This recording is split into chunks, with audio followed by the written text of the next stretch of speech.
The third episode of Season 10 of Hallmark's, When Calls the Heart, titled Oh Baby, features a number of thrilling happenings in Hope Valley. There are several tourists visiting the town to take in the charm of Hope Springs, and they bring along a curious pair of guests who might cause more trouble than the locals expect. Rosemary, who will shortly give birth to her child, will receive a sweet surprise from Elizabeth and the other women at the same time. Although not everyone in Hope Valley is pleased about the change, it is coming. The therapeutic hot springs have become well known, while Lucas finds a clever way to get Henry out of jail. Thanks in large part to Rosemary's piece in the Valley Voice, word about Hope Springs is getting out, and tourists are starting to pour into Hope Valley. Some locals are happy to have them. The enterprising Ned Yost has already established a bicycle rental company. Bill Avery, the mayor, isn't as enthusiastic. He won't have the hot springs to himself anymore, for one thing. Additionally, all of these guests are a hassle, especially when they park their automobiles where he usually ties his horse. Bill meets Madeline St. John, who is in town with her conceited son Jamie, and starts to view the foreigners in a different perspective. He has feelings for the affluent Philadelphian, but could her visit have a secret agenda? She calls an unidentified person at the end of the episode. She remarks, "These are great people. Are you certain that this is the only path? This is not a good idea." Rosemary's due date is getting closer and closer, and the closer it gets, the more anxious she becomes. She may be anxious, but at her core, Rosemary remains the same. Rosemary keeps trying to take charge of the organizing of Elizabeth's best friend's baby shower by providing lists of permitted activities and specific cuisine recommendations.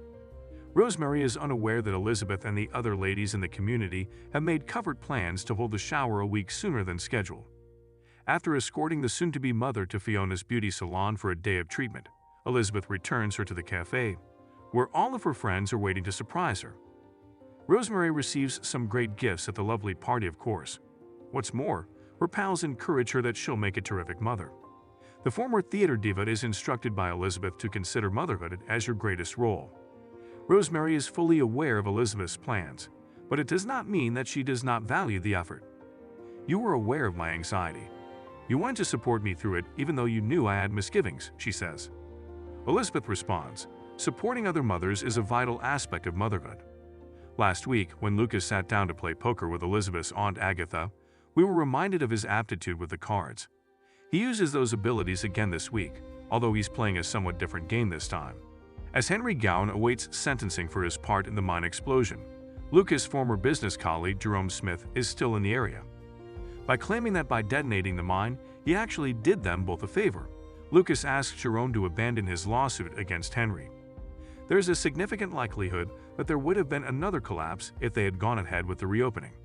Due to a report that stated the mine wasn't safe, there might have been fatalities and legal repercussions for Lucas and Smith. Smith is unmoved. Later, the engineer denied writing the report, perhaps under intense pressure from Smith. He also happened to die a few weeks ago, so he is no longer able to give a testimony. How practical. Lucas, though, remains persistent in his efforts to prevent Henry from going to jail. A statement that the engineer signed before he passed away is sent to Lucas by his widow. He claims in the document that Smith's bribe caused him to withdraw his report. It appears like Lucas has a secret weapon. Smith might go to jail if he provides the judge with the statement.